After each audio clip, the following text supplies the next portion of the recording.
उत्तर प्रदेश में बहुत कुछ बदलने वाला है। जी हाँ, और बदलाव के प्रक्रिया की शुरुआत हो भी चुकी है। और आपको बता दूं कि ये बदलाव कहां से हो रहा है। जी हाँ, ये बदलाव हो रहा है मुख्यमंत्री कार्यालय से। लोक भवन के नाम से जिसे लोग जानते हैं, उत्तर प्रदेश विधानसभा के ठीक सामने जो बिल्डिंग बनी है लोक भवन, वही मुख्यमंत्री कार्यालय है। और उस कार्यालय में अब काम करने की शैली पर बदलाव पर मंथन शुरू हो गया है। मंथन तो शुरू हो गया है, चिंतन भी हो रहा है और आगे से आपको परिणाम भी दिखाई देने लगेंगे। जी हाँ, नमस्कार, मैं हूं अनूप श्रीवास्तव और आप दोस्तों इस वीडियो में हम बात करेंगे कि क्या उत्तर प्रदेश में जो सरकार की कार्यप्रणाली है, सूचना तंत्र की कार्यप्रणाली है और शासन प्रशासन की जो कार्यप्रणाली है, क्या उसमें कुछ बदलाव आने वाला है। बहुत सारी शिकायतें हैं लोगों की, खासकर भारतीय जनता पार्टी की बात कर लीजिए तो उसके जो कार्यकर्ता हैं, संगठन के नेता हैं, एमएलए हैं, इवन की मंत्री हैं, उनमें से कईयों को शिकायत है कि साहब हमारे काम नहीं हो रहे हैं। यूपी में ब्यूरोक्रेसी जो है वो सरकार चला रही है। ये आरोप योगी सरकार पर लगते आए हैं। लेकिन इस बीच में क्या हुआ कि इस दौरान जो मुख्यमंत्री कार्यालय से सूचना विभाग संचालित होता है, उस सूचना विभाग ने इन सब शिकायतों पर गौर नहीं किया या उन तक ये शिकायतें नहीं पहुंचती थी, ऐसा कह सकते हैं। और वो सिर्फ मुख्यमंत्री योगी आदित्यनाथ की छवि को चमकाने में लगे रहे, जबकि हकीकत में जिन लोगों को परेशानियां थी, चाहे वो आम जनता हो और चाहे वो भारतीय जनता पार्टी के कार्यकर्ता हो, नेता हो, उनकी परेशानियों पर गौर नहीं फरमाया गया। जिलों से बहुत सारी शिकायतें मिलती रही कि ब्यूरोक्रेसी जो है या पुलिस जो है वो जिला प्रशासन है, वो सुन नहीं रहा है, वो काम नहीं कर रहा है। खुद मुख्यमंत्री योगी आदित्यनाथ ने कई बार जनता दर्शन में, चाहे वो लखनऊ हो चाहे वो गोरखपुर हो, उन्होंने लगातार अधिकारियों को फटकार लगाई कि लोग गोरखपुर या लखनऊ तक अपनी शिकायतें जिलों से लेकर कैसे पहुंच जा रहे हैं, उस पर कोई लगाम क्यों नहीं लगाई जा रही है। क्यों नहीं सरकारी योजनाओं का लाभ जो है वो आम जनता को आसानी से उपलब्ध हो रहा है।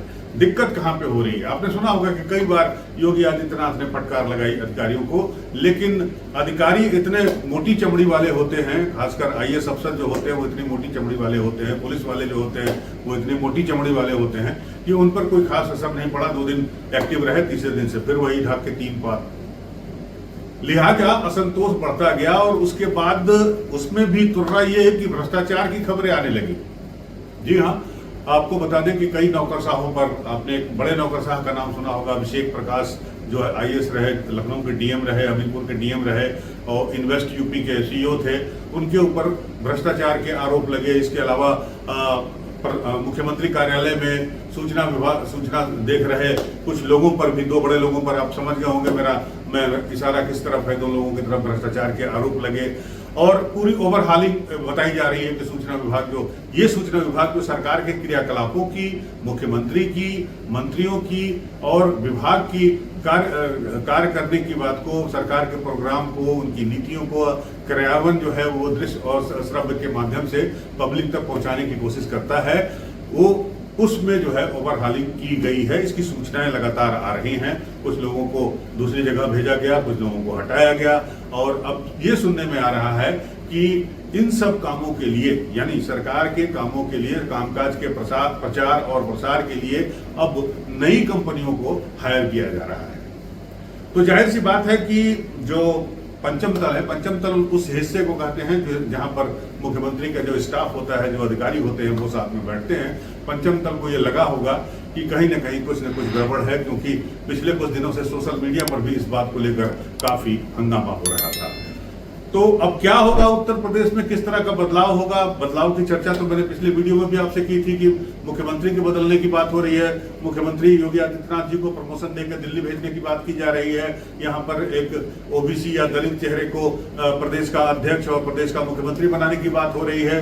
लेकिन बातें हैं, बातों का क्या। बने रहिए हमारे साथ इस वीडियो में कि आगे क्या होना है उत्तर प्रदेश में, किस तरह का बदलाव और आप देख सकते हैं।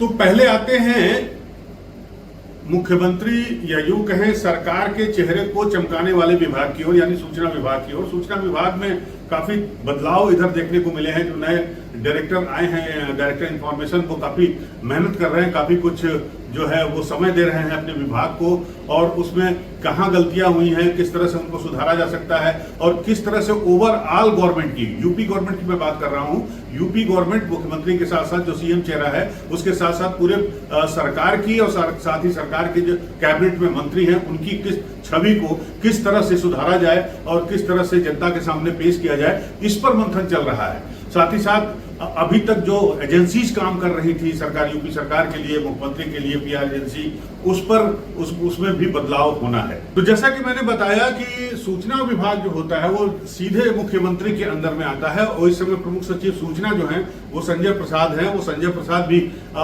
जो नए सूचना निदेशक हैं विशाल सिंह, उनके साथ मिलकर इस पूरी कवायद में जुटे हुए हैं कि किस तरह से ओवरऑल यूपी गवर्नमेंट की छवि को जो है बेहतर बनाया जा सके, या उसके कामों को, उसकी योजनाओं को, विकास योजनाओं को, तमाम जो उनके लोक कल्याणकारी काम चल रहे हैं उनको किस तरह से और किस अच्छे तरीके से जनता तक पहुंचाया जाए।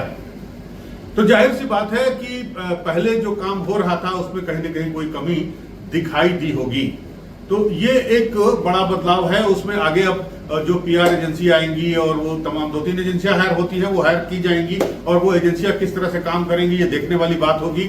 और उनका जो काम करने का तरीका होगा वो किस तरह का होगा ये तो अभी कुछ दिन के बाद पता चलेगा। लेकिन निश्चित रूप से जो है ओवरऑल 2027 का जो विधानसभा चुनाव है उसको लेकर बीजेपी का उत्तर प्रदेश का नेतृत्व ही नहीं बल्कि बीजेपी का केंद्रीय नेतृत्व भी सक्रिय हो गया है, और उसकी सक्रियता का असर जो है ये मुख्यमंत्री कार्यालय के इस विभाग पर, जिसका जुड़ाव सीधे सीएम ऑफिस से है, उस पर दिखाई दे रहा है। ये तो हुई पहली बात। दूसरी बात, अभी भी वो सवाल अनुत्तरित बना हुआ है, वो सवाल बना हुआ है, और वो ये कि 27 का चुनाव क्या बीजेपी योगी आदित्यनाथ के ही नेतृत्व में लड़ेगी, या फिर जो चेहरा बदलने की बात हो रही है और योगी जी को केंद्रीय नेतृत्व में ले जाने की बात हो रही है, योगी जी को एक राष्ट्रीय फिगर बनाने की बात हो रही है, उस पर अमल किया जाएगा। ये भी एक रहस्य है, और रहस्य अभी बना हुआ है। लेकिन जो चर्चाएं चल रही हैं और जो सूचनाएं मिल रही हैं उससे ऐसा लगता है कि बीजेपी जो है वो बिल्कुल इस चिंतन और मंथन में डूबी हुई है कि 2027 में जिस तरह से मैंने आपको शुरू में बताया कि सरकार के क्रियाकलाप से, या यूं कहें सरकार के जो कारिंदे हैं उनके क्रियाकलाप से, जो जिला प्रशासन के अधिकारी हैं उनके क्रियाकलाप से जिस तरह से जनता के एक वर्ग में नाराजगी गई, साथ ही साथ जो है जो संगठन के नेता हैं, कार्यकर्ता हैं बीजेपी के, उनके अंदर जो नाराजगी है उसको कैसे दूर किया जाए, एक कैसे सर्वमान्य सीएम को यहाँ पर लाया जाए, या जो सीएम मौजूदा हैं उनको उनके काम करने के तरीके में बदलाव लाया जाए, इस बात की भी चर्चा है। और साथ ही साथ इस बात की भी चर्चा है कि अध्यक्ष ऐसा लाया जाए, प्रदेश अध्यक्ष, जिसका तालमेल संगठन से भी हो और साथ ही साथ सरकार से भी हो। तभी जाकर जो है बीजेपी को लगता है कि 2027 में तीसरी बार वो उत्तर प्रदेश में सरकार बनाने की स्थिति में होगी। नहीं तो आज की जो तारीख है उसमें समाजवादी पार्टी, या यूं कहें इंडिया गठबंधन जो है, जिस तरह से उसने लोकसभा चुनाव में एनडीए को टक्कर दी थी, वो उससे विधानसभा चुनाव में भी टक्कर दे सकता है। बहरहाल बहुत कुछ डिपेंड इस पर भी करेगा कि बिहार चुनाव के परिणाम कैसे आते हैं। अब दूसरा सवाल, या यूं कहें तीसरा सवाल यह है कि क्या जो ओवरहालिंग की प्रक्रिया, जो ऑपरेशन यूपी चल रहा है, ये ऑपरेशन यूपी बिहार के पहले होगा, क्योंकि एक पार्ट तो दिखाई दे रहा है, एक पार्ट शुरू हो गया है, दूसरा पार्ट भी क्या बिहार चुनाव के पहले ही हो जाएगा, या फिर बिहार चुनाव के रिजल्ट तक का इंतजार किया जाएगा। ये भविष्य के गर्भ में है, और ये सिर्फ आपको जो बीजेपी का नेतृत्व है, शीर्ष नेतृत्व है, वही बता सकता है।